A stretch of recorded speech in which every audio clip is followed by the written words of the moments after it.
मग धन मिळवलं, पण महाराज म्हटले मिळवताना जरा तुम्हाला काही सांगायचंय मला. कोणत्याही मार्गाने धन मिळवू नका. कोणत्याही मार्गाने ज्याने ज्याने धन मिळवलं, ज्याने ज्याने आयत धन, आयत घर आणि आयते कपडे मिळवले, त्याच्याजवळ ते टिकले नाही. फुकटात कोणाचं द्रव्य मिळवू नये, हिसकून कोणाचं घेऊ नये. आता अवघड चाललंय. घर माणसं बळकायला लागले, काही भाडेकरू गेले, मालक झाले. अवघड.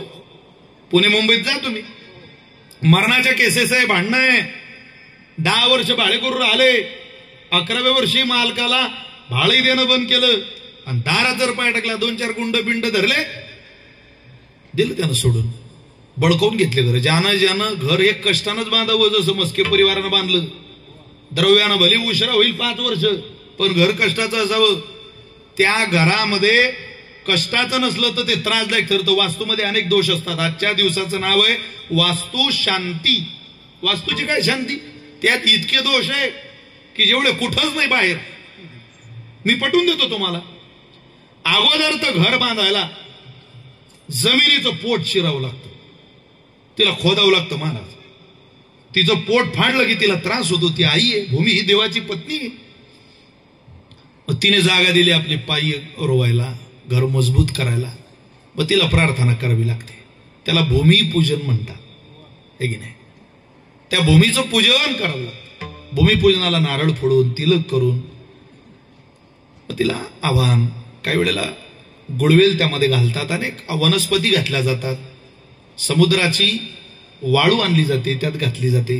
अनेक नद्यांचं तीर्थ वास्तुपूजनाला, भूमिपूजनाला घातलं जातं. कुठे? पाय्यामध्ये. हो. मग त्यावेळेला पूजन झालं की ती वास्तू चालू होते. पहिलं पूजन. दुसरं पूजन होतं घराचं. पाया भरून जमिनीच्या वरती आला आणि वरती आल्यानंतर जेव्हा तुम्ही घराला चौकट बसवता, दरवाजा, तेव्हा त्या चौकटीला डाव बांधायची पद्धत आहे. तुमच्याकडे बांधता की नाही? आता चौकटी याच्या आल्या ग्रेनाईटच्या, त्यामुळे ती पद्धत बंद पडली. पण मुख्य ही दार लाकडाचं म्हणून माणसं बसवायचे, त्यावेळेला त्याला डाव बांधायचे. का? लाकडे कोणातरी झाडाचं तोडून आणलंय, तो अवयव आहे. आणि ते जर आपल्याला निवाऱ्याला आश्रय देत असेल तर त्याची क्षमा याचना करून त्या सुखाच्या चौकटीतून जाऊन आपल्या मुलाबाळांचं, आपलं जीवन सुखी असावं याकरता केलेला तो प्रयत्न असायचा. ते दुसरं पूजन. आणि तिसरं पूजन, ज्यावेळेला ही संपूर्ण व्यवस्था पूर्ण झाली का त्यात राहायला जायच्या अगोदर केलं जातं, ते वास्तुपूजन. आता या 3 पूजनातही काही दोष राहून जातात, त्याच्याकरता कीर्तन करावं लागतं. नवचंडी यज्ञ झाला, पण टाळ वाजल्याशिवाय काही दोष घरातले जात नाही. कोणते दोष? वाळू जगात 1 नंबरनं भेटते की 2 नंबरनं? 2 नंबर. बरं, जे तुमच्या घरी वाळू आणतात ते काय त्रिकाल संध्या करणारे असतात काय? की 3 वेळा आंघोळ केल्याशिवाय ते नदीतच जात नाही बुवा?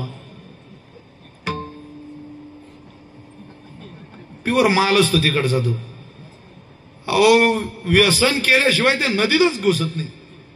त्याच वाळूवर थुंकतात, तिथंच कुठेतरी बहिर्देशाला जातात. ज्या नदीतून तुम्ही वाळू आणली तिथं अनेक लोकांच्या अस्त्यांचं विसर्जन झालेलं असतं. आणि ती वाळू त्याच नदीतली आपण आपल्या बांधकामाला आणतो. मग त्यात अनेक प्रकारचे दोष आहे. ते दोषही त्या वाळू बरोबर आपल्या घरात येतात.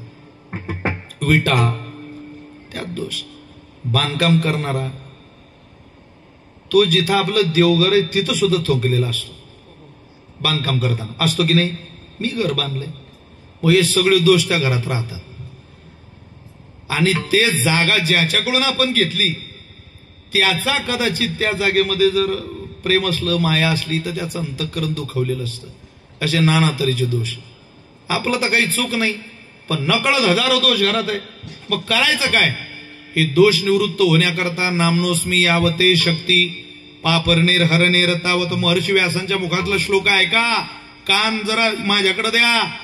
तुमच्या घरातले दोष निवृत्ती करणारा श्लोक महर्षी व्यासांनी महाभारतामध्ये दिला. नामनोस्मी यावते शक्ती पापरनेर हरनेर तावत कर्तुम न शक्नोती पातकम पातकी जनहा. या जगामध्ये असं पापच जन्माला आलेलं नाही, असा दोषच जन्माला आलेला नाही की ते भगवंताच्या नाम साधनेने दोष निवृत्त होत नाही. सकळ दोष निघून जातील. फक्त आंबवून काय केलं पाहिजे?